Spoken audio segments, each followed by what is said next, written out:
This is Dolynny TV, ladies and gentlemen. Welcome to tonight's game preview as the Battle of Alberta reignites for the second rookie game. And this one taking place in Calgary. No, I'm not going to it. A guy could wish. But unfortunately, a Tuesday night matchup where you can't get the Wednesday the next day off. You know what? I got to avoid it. Stay at home, watch the game, and enjoy an evening in the house on a crappy, miserable, rainy day down here in southern Alberta. So if you're traveling your way through, that's exactly what to expect. However, what to expect when it comes to our Edmonton Oilers and the rookies in the lineup tonight, we might as well get down to that. So guys, if you're new to the channel, what I want you to do right now is take the next 10 minutes, consider yourselves if you can join the community, and think about subscribing at the end of the video.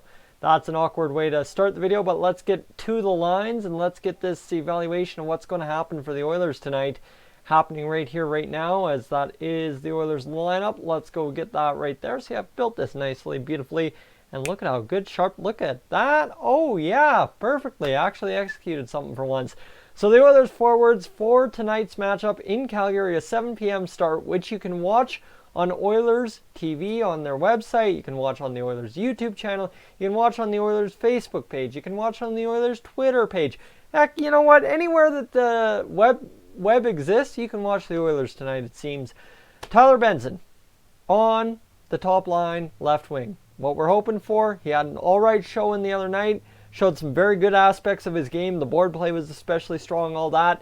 The question now is the production, and that's what's going to get you noticed if you're playing top line minutes on a rookie squad against Calgary. You got to produce, you got to put them in their place kind of deal, and that's what Tyler Benson has got to do tonight, and that's what I'm looking for Tyler Benson to do tonight. Cooper Marody back in the lineup. Should probably have been held out, but he gets the start because, well, you know what? You got to throw out a good lineup up there, and that's exactly what Mr. Jay Woodcroft, head coach of the Bakersfield Condors, is doing for us this evening. Cameron Hebig will start on that first line, so that's all right. We knew that was the plan. We're good there. Bo Sterrick gets the move up to the second line, and that's where we'll go to our first quote of the night. And Bo Sterrick's pregame quote in the stuff, this directly taken away from the morning skate report on Oilers.com. Bo Sterrick on what he has to do for the Oilers' second line and what they have to do in general. This is direct quote, as I said, from the Oilers' morning skate report on EdmontonOilers.com. We just want to simplify our game and use our strengths to our advantage. McLeod is a good playmaker, and Maximov, I know, is going to drive the D wide and make plays down low. If we can just frustrate their D in their own end, we'll be a successful line. There you go, simple as that. So keep it simple. Do your strengths, get the pucks in deep, make them work, and get the puck towards the net. Good things happen. Ladies and gentlemen, we know that when the Oilers do that in the NHL, good things happen. So why can't they happen in a rookie game? We'll get to the quote from Jay Woodcroft here in a minute, because that one is going to kind of make everything that everyone else is saying make sense. This third line is Ostap Safin. I'm just stammering here because I'm going to butcher the pronunciation. I should have really practiced this.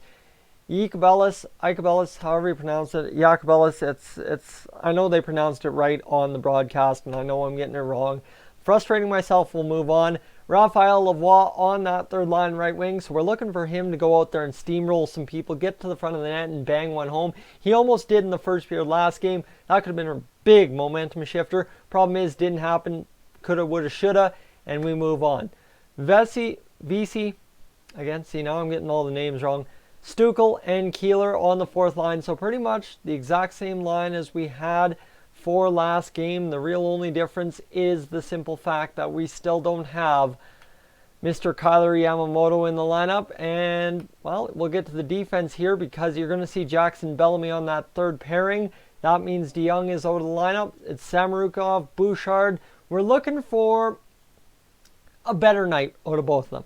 And what I mean, Samorukov could have had a better night all around. Bouchard, we need the point production. We need the offense. That's as simple as it is. In a game where he looks like he's 4 to 5 steps, seconds, whatever you want to talk, ahead of the game, you need Evan Bouchard to put up the offensive numbers. If you can think, if you are playing, in fact, 4 to 5 plays, 4 to 5 seconds ahead of everyone, and that's why you're not in the current play per se, not that you're out of it, but you're not in it completely. is the fact that you should be able to step up the offensive game and generate something that doesn't technically exist yet, and basically stun the Calgary fans, stun the Calgary players, stun the Calgary coaching staff, because how did he know? But that's exactly where Evan Bouchard's playing, right? That elite vision, that elite sense, that poise, everything that kind of makes sense as to why I may have used that stronger comparison that Bob Stauffer was talking about in the last game, right? Suddenly, yeah, there we go. Makes sense. Cap Day on the second line. Guys, obviously, the big thing I am always going to harp on for the Oilers, as I already did with Bouchard and Samorukov, I want to see offense from our D. Get shots through. Get those secondary and primary assists. Get a goal or two and just change the game, because if you get defense and offense from your defense, it makes it a lot harder for the defense of the other team to get defense and offense from themselves. That's as simple as it is, right? If you've got 18 guys playing offensive and defense instead of only 12 or instead of only 6, it makes it a lot harder for the other team to play a successful, full-rounded game that you're playing, right? 100%. Goalies in net, Rodriguez, Skinner. I think the whole approach here is that Rodriguez is going to get the start, and then we'll see where it goes from there, and that is exactly where we'll break again. We'll go to another quote here from Rodriguez, again taken from the Oilers Morning Skate Report on EdmontonOilers.com. Rodriguez talking about his Hockey Canada scouts that'll probably be watching him, and the fact that they're in Calgary and all that. Probably there's going to be people from Hockey Canada, but I want to play my game and make sure I see the puck and compete on every shot. I'll just do my thing, and we'll see for December. So what Jay Woodcroft talked about in his morning press conference is simply Rodriguez can't focus on December, can't focus on impressing these scouts now. He's got to focus on doing a team job, doing a good game here, and just focusing on today. And I think you see from that quote right there that Rodriguez is exactly doing just that. You know what? Okay, I know who's going to be in the building. I'm not going to play stupid. I'm not going to pretend like they're not here. I'm going to still know they're here, but I got to focus on me. I got to focus on this game and focus on what it means going forward for the Oilers and myself, but stay in the moment. Stay back right here, September 10th, 2019. Don't be thinking December. Don't be thinking next year. And then Skinner, of course, gets the backup duties. He was pretty good until that overtime winner, where we can debate it all you want, whether the blown call in the offensive zone led to the goal or Skinner cheated too much. However you want to debate it, it is open to discussion, but it is what it is at the end of the day. Stuart Skinner did let in a goal, the only goal of last game in overtime. So now we'll go on, mosey on over to the Calgary Flames rookie lineup. And see, I don't have this one as beautifully built. I wish I did. So let's go see if I can tilt my screen a little bit here to free myself up, move on over. And there's your Calgary Flames lineup that we'll see. A couple more names now I know that are actually players for him. Jacob Pelletier, Glenn Godwin, and Matthew Phillips on the top line.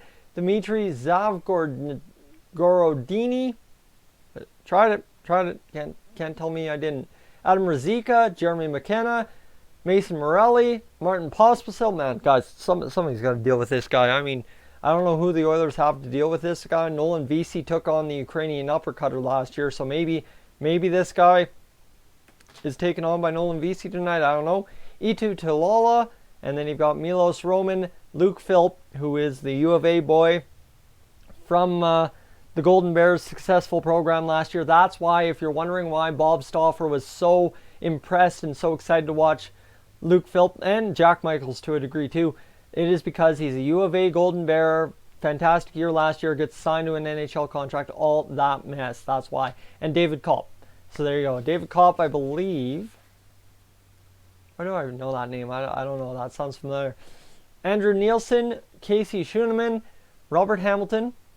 And then you've got Alexander Yellison, Christopher Mercier Ortiz, Montana Onyabuchi. There we go. That's the one that I know. That's the guy that sucker punched Bo Sterrett last time out. But there is some debate about that. Jackson Van der Leest and Zach Osborne, and in net Dustin Wolf. No, it's not cut off. That's literally what's on the Calgary Flames website. So there you go. that's exactly all there is to write about that. So now I've gone that 10 minutes, so I hope you maybe consider hitting that subscribe button if you enjoy what kind of a game preview looks like here on Dolynny TV. Without further ado, though, we got to get to the goal scoring and the goal prediction kind of deal that we always do. And honestly, last one I was saying 5-2, 5-1 for the Edmonton Oilers. However, you got to go a little bit more precise this time. I think you got to go maybe a 4-3, 4-2 game, and I'm going to leave it open-ended because I could not have predicted last game how it was going to go 1-0 in overtime a minute in. Yep. Right? I was predicting high scoring. We didn't get that. Tonight, I'm predicting a little bit more goal scoring. I'm going to say an average of about 7 goals. 4-3, 4-2, 5-2, somewhere in that combination, there's going to be roughly 7 goals one way or the other. I'm hoping, as always, guys, I have the flag, I have the banner, I have the jersey on the back. It is what it is. I'm hoping for the Oilers to win 4-3, 5-2, whatever the 7-goal culmination is. Guys, I'm Tyson. This is Dolynny TV. I will catch you, as always, in the next one. 7 p.m. start, EdmontonOilers.com. Edmonton Oilers on YouTube, Edmonton Oilers on Twitter, Edmonton Oilers on Facebook is where you can find the live stream for tonight. I'll be maybe in the chat. I'll figure out what I'm doing. But guys, I am up on out of here.